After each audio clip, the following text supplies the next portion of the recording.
a box? Well, no, that's not what I'm saying, because Okay. ultimately I think we all can agree that DEI has not just helped black women. So that's in the first place. DEI has helped minorities, women, white women. DEI has helped not just black women. But when it comes to the conversation of federal workers, with us being such a large percentage of federal workers, with diversity, equity, and inclusion and affirmative action, literally. So look. They're speaking with their emotions. The lady in the middle is absolutely cooking, and the other two are speaking with their emotions because they are upset at the fact that black women have been affected, or they are now being impacted in the ways that men have been being impacted for a long time, in which we've just had to adjust to the marketplace. You cannot be given a position just because you are a black woman. That is what the lady is saying. Hey, what's up, guys? I ran across this on Anton Daniels' page. He was talking about the 320,000 black women that was laid off this year. So I want y'all to check this out, and also what he said in a portion of this. So I left it in there so y'all can hear what the point he made that I agree with. Not my guidance. That's the guidance from economists and experts who know much more about this than I. But let me explain. Right now, the U.S. unemployment rate is at 4.3%. We just learned that very few jobs were added in August, about 22,000. That's not good. If you were to describe this via text, you'd send a red alarm emoji. Now, for black workers, the data is worse. For now, another month, the unemployment rate is going up. It's now 7.5%. That's the highest it's been since October of 2021. And it's a number we've been watching ever since it was 6.8% in June. It's two alarm emojis. You dig even deeper, and you'll find that black women are disproportionately struggling right now. The jobless rate for black women is at 6.7%. The last time it was that high, September of 2021, back during the pandemic. Add one more red alarm emoji. Why is this happening? Economists have told us that when we see the unemployment rate going up for black people, it's a sign that it could soon go up for all people. And as our CNN business team explains, black workers are disproportionately employed in frontline and lower wage industries, as well as the government workforce. So what comes for black people first often comes for everyone. And you know, those good government jobs have been a tool for black people to build stable livelihoods, especially for black women. But the federal workforce has been a target of this administration, along with immigrants and diversity initiatives. We have a lot to talk about. So joining me this morning, LaTosha Brown, co-founder of Black Voters Matter Fund, Stephanie Donegan, a former Republican candidate for the Georgia Senate and founder of Your Rich Life Media and the Stillwell Society, and Dalila Paul is the national editor of the news site Capital B. Welcome to you all. Stephanie, let me start with you. 22,000 jobs in August. June revised down now, the first month of job losses in 5 years. The president promised the golden era for America. Where is it? I mean, ultimately, we have to just be honest and say it doesn't look good, which I know people don't expect me to say, but the reality is right now, because of all the cutbacks in the federal government, it is going to hit black women disproportionately right now because of how much we are employed. The black women have largely used the federal government as a band-aid, so to speak, or even a trampoline in order to try to get one up on the rest of society to say that they are the ones that are killing it and winning in society and absolutely destroying everything, when in reality, it was nothing more than a DEI crutch that prevented them from actually facing the reality of what the job market has always been. It's been merit-based. Now, I will also tell you that in corporate America and in private and the private sector, that there has been a lot of diversity, equity, and inclusion in order to check boxes. And that is obviously shown even more in the fact that over 320,000 black women have lost their jobs this year in general, right? And so when you take that into consideration and then you throw one more cherry on top of that and you say, well, a lot of these women have already championed and been, at the front lines of saying that they are the most educated, they the best, they buy the most homes, they do all of this stuff, right? They are the ones that are growing the most, when in reality, it was an alley-oop that was thrown to them. And they wasn't just the most educated, they was the most enrolled. So that being all right, before they move on, I agree 100% what he's saying. 100%. because, and I hate to speak in these type of terms, but the last administration, and I'm not a MAGA person or Republican, I'm nothing right now, but they came out and would say, I'm going to do this for black women. I'm going to choose a what? Black woman as the vice president.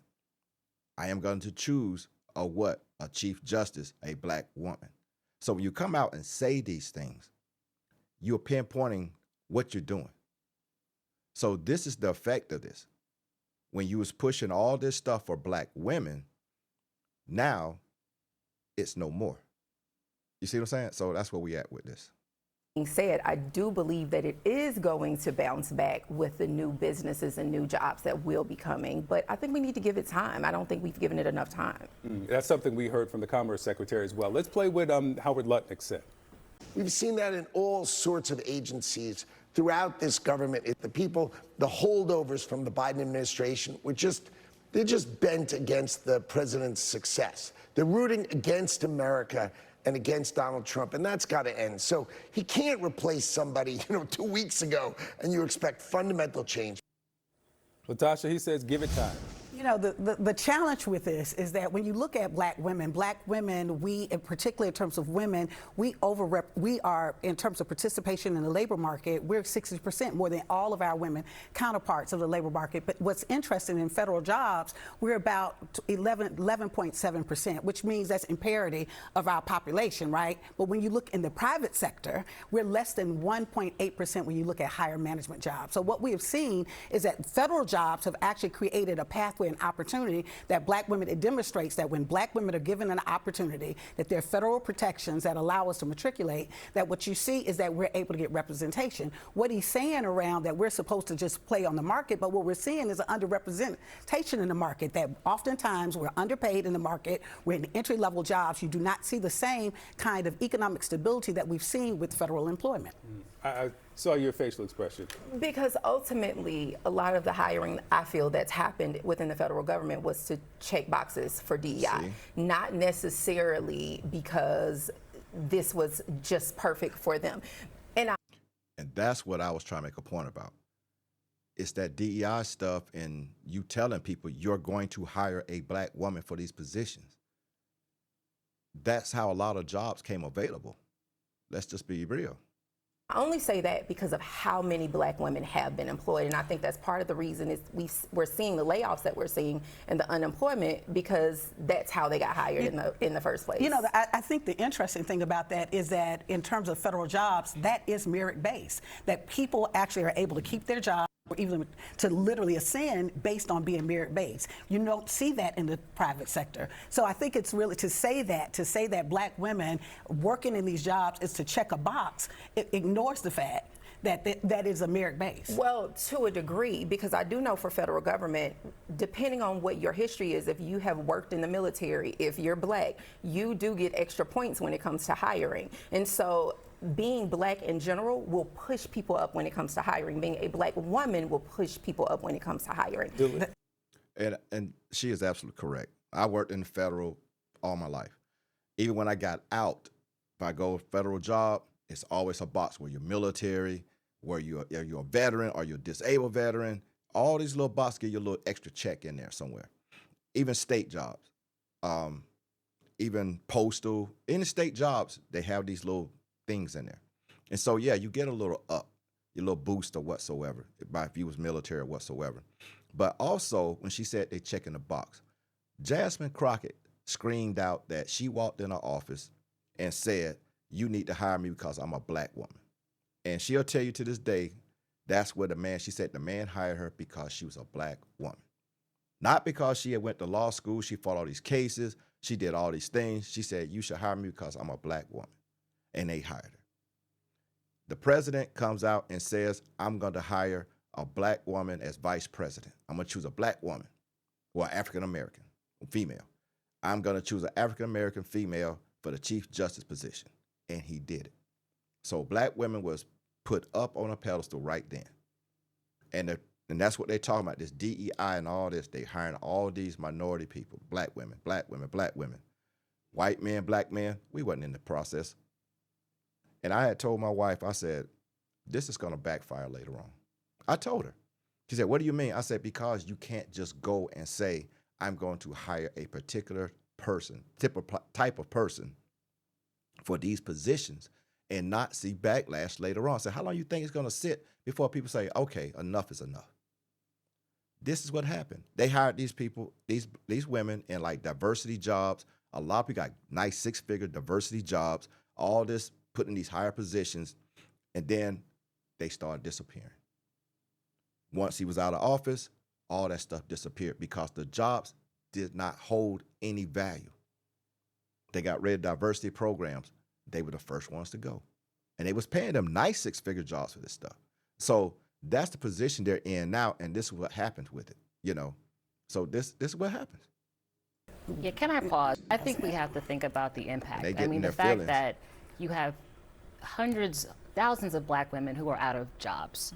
Women from the age of 40-something, 50-something who are caregivers for their families. We've had reports. We have interviewed women who are struggling right now. So I hear what you're saying about the checking of the boxes, but like I think we're losing sight of the human impact of this. Actually, I agree with you on that. I actually feel that it's quite unfortunate that that has to happen, but we cannot continue to keep people in jobs to keep a payroll going. I think that's unfortunate. But that's not, again, I have to disagree with you. I think a lot of the women who have been losing their jobs have played critical roles in government. But if it was and it's really beyond critical, DEI. if it was it's really beyond critical, DEI. they would still have their job. It wasn't that critical. No, Boom. You wasn't in a critical position. I mean, I know guys that got laid off too. So it wasn't just women. It affected everyone. If you didn't have a real critical job, not some job they made up just to have positions, because they did a lot of that. If you didn't have a critical position, they said, let's get rid of this because we are over budgeting everything. And these jobs some of these women have didn't hold no water. And they let them go. they don't have their jobs because now there's a policy in place that really has been racialized. It's not. We're looking at a space that how were they able to ascend? It wasn't about the checking of box. It was hard work. It was. We know that in a culture as in America, when have black women ever been given something just because we're checking a box? Vice President, Chief Justice. Come on. That was a given. White people don't apply. Hispanic don't apply. Asian don't apply. And I ain't against our people. I'm just telling you what it was.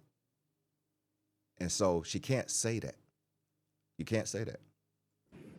The women, we are the cornerstone of this economy all across that. Well, I hear you, but I can also say that one of my first jobs was for the federal government, and I was very clear that I got pushed up ahead of people because I was black and I checked the box. Well, let me ask you this, because Roy, who calculated between February and July that 319,000 black women lost their jobs in the private and public sector. In that same period, job increases for white men was 365,000. There were 176,000 job gains for Hispanic women. There were 142,000 job gains for white women. And so when you suggest that these black women were in jobs to check a box, reconcile that with the increases for these other demographics and communities. Well, those jobs were earned and they deserved better jobs and deserved to have more jobs, while the hundreds of thousands of black women were just there to be pushed along and check a box. And see, that's crazy that he said that number almost equals exactly how many black women was laid off. So I think they made it racial when they said they're going to put all these black women in these positions. That's what I think. Because now you try to fix the problem. Because again, when they got into getting these jobs and getting this pay, they look down on us, everybody. They look down on everybody. They the smartest, they the this and that, and they're not. Not to say y'all not smart, but why you got to be the smartest, the most educated? No, you're most enrolled and the most involved in and caught up in student loans and debt. And they on other pages crying about that now. Howard University. Kicking all these women and all these black people getting kicked out of Howard because they owe so much money and not paying it. Can't get these student loans, So it's affecting everything, not just them. We crying about it, but everybody's going through it that didn't have anything critical, anything solid. So it is what it is. They're just not getting no privileges anymore. Well, no, that's not what I'm saying, because Okay. ultimately I think we all can agree that DEI has not just helped black women. So that's in the first place. Oh, for the start, did you notice he didn't use any black men status? He kept saying white men got this, but what black men end up? Did they get laid off? Did they get more jobs? I mean, what was that stat? Because you intentionally left that out. And that's why I say you got to pay attention, because the dude is pandering right now. He's pandering to the women on the panel, and he's trying to make it seem like somebody's attacking them. No, because the last couple of years, they've been handing things to you guys. I mean, I'm just being honest. And they know it. That's why they're here complaining. DEI has helped minorities, women, white women. DEI has helped not just black women, but when it comes to the conversation of federal workers, with us being such a large percentage of federal workers. It's deeply insulting to say that. It's deeply insulting that when you're looking at federal workers, we make, what, 11.7%? That's just in parity of our population. And so that there you have 80%, and more of people that represent different segments of society. So to suggest that black women in some way, that our presence in the federal government has come from just somehow we are checking the box, really undermines the fact that we have been the cornerstone of the labor market in this country. No, it doesn't. It just looks, that's the way you want to see it. It doesn't.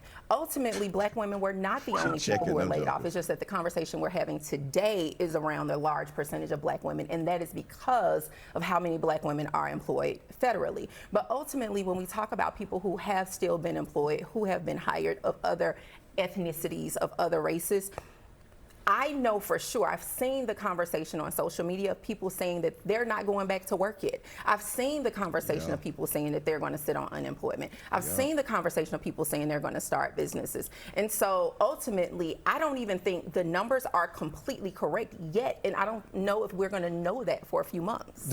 I want to know the direction. And that's so crazy, because when she said that, you would hear women always saying, that get into the entrepreneurship. They won't even date a man if he got a 9-to-5. If he's not an entrepreneur, they're not dealing with him. You hear this all the time from black women on these platforms everywhere. And that's exactly what she means. You decided to get out of the market. Maybe y'all getting that unemployment. Y'all decide to get some work on some other things and not go back to work. Some of them get that severance. They don't want to go back to work. They spend a whole year or so off severance. You've been working 15 years for the government. You get you about a good year and a half severance. I'm not working, I'm gonna do this. I'm gonna start my business stuff, so you don't go back. And that's what happened. A lot of them didn't go back into that business. They failed, well, it failed this time. Instead of just applying for something else in the federal section, no, you just decided, well, they ain't gonna do this to me again. No, just apply for another job. Jobs go away. And you apply and apply and apply. There's nothing solid anymore. And so I just thought it was very interesting for it to go this way. So you guys let me know what y'all think about it. Appreciate it, Anton. Y'all make sure y'all go check out this page. We got a lot of good stuff. And I got to get up out here. Make sure y'all hit that subscribe, then check out the next videos that pop up. Peace.